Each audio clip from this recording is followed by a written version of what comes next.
किसान की शिकायत। एक बार एक किसान हर कभी आने वाली आंधी, तूफान, ओलावृष्टि, तेज धूप इत्यादि से परेशान हो गया, क्योंकि कभी-कभी फसल खराब हो जाती थी।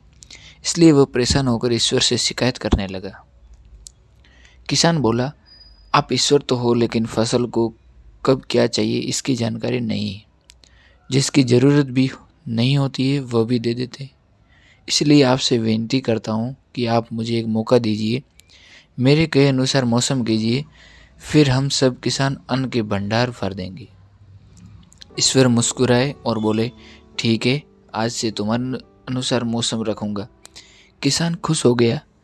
किसान ने अगली फसल में गेहूं की बुवाई की। उसने जब चाहा तब धूप मिली, उसने जब चाहा पानी मिला।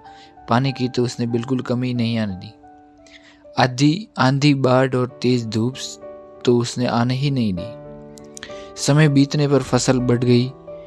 किसान भी बहुत खुश हुआ, इसकी इस बार शानदार फसल दिख रही है। किसान ने मन ही मन सोचा कि ईश्वर को अब पता चलेगा कि अच्छी फसल के लिए क्या क्या जरूरी है। फालतू में ही किसान को परेशान करते रहते हैं। किसान फसल काटने के लिए खेत पहुंचा। गेहूं के पौधे की बालियों को हाथ लगाया तो उसके पैरों तले जमीन खिसक गई। उसने देखा कि किसी भी पौधे की बालियों में एक भी दाना नहीं था। किसान दुखी हो गया और बोला, हे ईश्वर, ऐसा क्यों हुआ? क्योंकि मैंने तो सब कुछ सही किया और सही समय पर किया। इस पर ईश्वर बोले, हे प्रिय किसान, ऐसा तो होना ही था, क्योंकि तुमने इन पौधों को बिल्कुल भी संघर्ष नहीं करने दिया। इन्हें ना तो तेज धूप में तपने दिया, ना ही आंधी का सामना करने दिया। इन्हें किसी भी प्रकार की चुनौतियों का सामना नहीं करने दिया। इसलिए बाहर से भले ही अच्छे दिख रहे हो, लेकिन ये अंदर से बिल्कुल खोखले हैं।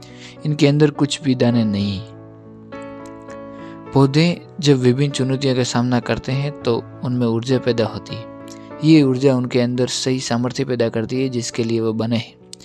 दोस्तों, ठीक इसी प्रकार जब तक इंसान संघर्ष से नहीं गुजरता, वह आदमी खोखला रह जाता है। जीवन की चुनौतियां ही उसके लिए उन्नति के नए रास्ते खोल देती है और आदमी को मजबूत और प्रतिभाशाली बनाती है। इसलिए आपके भी जीवन में मुसीबतें या चुनौतियां आए तो घबराना मत। ये आपको बिखेरने के लिए नहीं, निखारने के लिए आई है।